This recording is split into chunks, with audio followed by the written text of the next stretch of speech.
राधे राधे, कैसे हैं आप सब। आज हम हरियाली तीज की कथा का श्रवण करेंगे।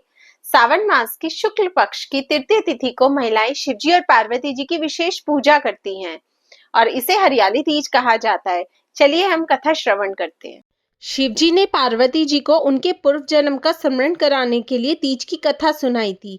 शिवजी कहते हैं, हे पार्वती, तुमने हिमालय पर मुझे वर के रूप में पाने के लिए घोर तप किया था। अन्न जल त्यागा, पत्ते खाए, सर्दी गर्मी बरसात में कष्ट सहे। तुम्हारे पिताजी दुखी थे।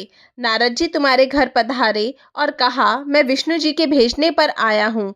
वह आपकी कन्या से प्रसन्न होकर विवाह करना चाहते हैं। अपनी राय बताएं। पर्वतराज प्रसन्नता से तुम्हारा विवाह विष्णु जी से करने को तैयार हो गए। नारद जी ने विष्णु जी को यह शुभ समाचार सुना दिया, पर जब तुम्हें पता चला तो बड़ा दुख हुआ। तुम मुझे मन से अपना पति मान चुकी थी। तुमने अपने मन की बात सहेली को बताई। सहेली ने तुम्हें एक ऐसे घने वन में छुपा दिया जहां तुम्हारे पिता नहीं पहुंच सकते थे।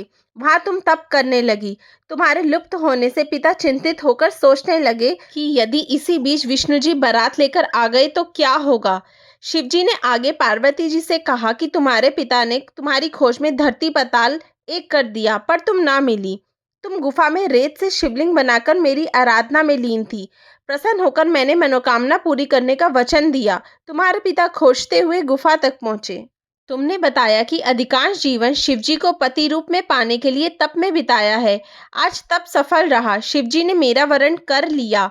मैं आपके साथ एक ही शर्त पर घर चलूंगी, यदि आप मेरा विवाह शिवजी से करने को राजी हों। पर्वतराज मान गए।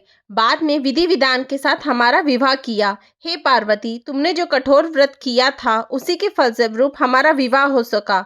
इस व्रत को निष्ठा से करने वाली स्त्री को मैं मनवांछित फल देता हूँ। उससे तुम जैसा अचल सुहाग का वरदान प्राप्त हो। हरियाली तीज की व्रत कथा संपूर्ण हुई। आपको मेरी वीडियो कैसी लगी प्लीज कमेंट में जरूर बताइएगा। वीडियो को लाइक कीजिए, शेयर कीजिए और मेरे चैनल को सब्सक्राइब कीजिए। राधे राधे।